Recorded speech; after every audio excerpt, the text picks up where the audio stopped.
Hi guys, welcome to ബിനേസ് kitchen. ഇന്ന് എനിക്ക് ഇച്ചിരിയും കിളിമീൻ കിട്ടിയിട്ടുണ്ട്.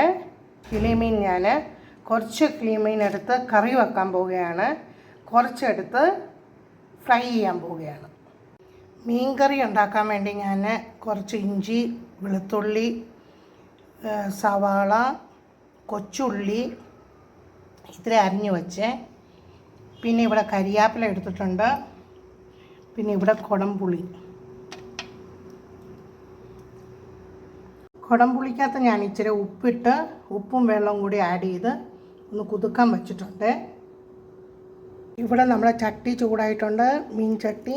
പിന്നെ അതിനകത്തോട്ട് ഞാൻ ഒരു 5-6 ഉലുവ ഇടുവാണേ. ഈ ഉലുവ പൊട്ടിക്കഴിഞ്ഞാൽ അതിനകത്തോട്ട് ഞാൻ കടുക് ഇടുക. ഇതിനകത്തോട്ട് തന്നെ ഞാൻ ഉള്ളി ഇഞ്ചി എല്ലാം കൂടി ഇടുവാണേ. അതിനകത്ത് ആവശ്യത്തിനുള്ള കരിയാപ്പില ആഡ് ചെയ്തു. ഇനി നമുക്കിതൊന്ന് വഴറ്റാം. എപ്പോഴും മീൻ ചട്ടിക്കകത്ത് തന്നെ വെക്കുന്നതാണ്, മൺചട്ടിക്കകത്ത് വെക്കുന്നതാണ് ടേസ്റ്റ്. ഞാനിവിടെ മുളക് പൊടിയും മഞ്ഞൾപ്പൊടി മാത്രമേ എടുത്തിട്ടുള്ളൂ, മല്ലിപ്പൊടി ആഡ് ചെയ്യുന്നില്ല.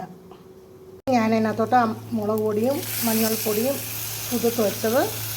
വെള്ളത്തിൽ കുതിർത്ത് വെച്ചത് ചട്ടിക്കകത്തോട്ട് ഒഴിച്ചു കൊടുക്കുവാണേ. ഇതിനകത്ത് നല്ലപോലെ എണ്ണ തെളിയുന്നവരെ നമ്മൾ വഴറ്റണം. ഇനി അതിനകത്തോട്ട് ഞാൻ കുടംപുളിയും ഉപ്പും കൂടി ആഡ് ചെയ്ത് വെച്ച് വെള്ളം അങ്ങോട്ട് ഒഴിച്ചു കൊടുത്തിട്ടുണ്ട്. ഇനി അതിനകത്തോട്ട് ഇച്ചിരി വെള്ളം ആഡ് ചെയ്യുക. ഈ ചാറ് ഇനി തിളച്ച് കഴിഞ്ഞ് നമുക്കതിനകത്ത് മീൻ കഷ്ണം ആഡ് ചെയ്യാം. എത്ര കരിയാപ്പില ചേർക്കുമോ അത്രയും നല്ല ടേസ്റ്റാണ് മീൻ. നമ്മുടെ ചാറ് തിളച്ചുകൊണ്ടിരിക്കുന്നു. ഞാൻ ഇവിടെ മീൻ അതിനകത്തോട്ട് ഇടുവാണ്. ഇനി നമുക്ക് ഇതൊന്ന് അടച്ച് വെക്കാം. നല്ലപോലെ തിളച്ച് കഴിഞ്ഞ് ഒരു 20 മിനിറ്റ് ഗ്യാസ് ലോ ഫ്ലെയിമിൽ വെക്കാമേ. ഇവിടെ നമ്മുടെ മീൻ കറി റെഡി ആയിക്കൊണ്ടിരിക്കുന്നു. ഇവിടെ നമ്മുടെ മീൻ കറി റെഡി ആയിട്ടുണ്ട്. ഇനി ഞാൻ അതിനകത്തോട്ട് പച്ച വെളിച്ചെണ്ണ ഒഴിക്കുവാണേ. നമ്മൾ പച്ച വെളിച്ചെണ്ണ ഒഴിച്ചു കഴിഞ്ഞ് ഒത്തിരി തിളപ്പിക്കേണ്ട ആവശ്യമില്ല, ഗ്യാസ് അങ്ങ് ഓഫാക്കാമേ. നിങ്ങളും ഇതേ മെത്തേഡിൽ മീൻ കറി വെക്കണേ. എല്ലാവർക്കും അറിയാം, എന്നാലും ഞാൻ എൻ്റെ മെത്തേഡിലാണ് ഉണ്ടാക്കിയിരിക്കുന്നത്.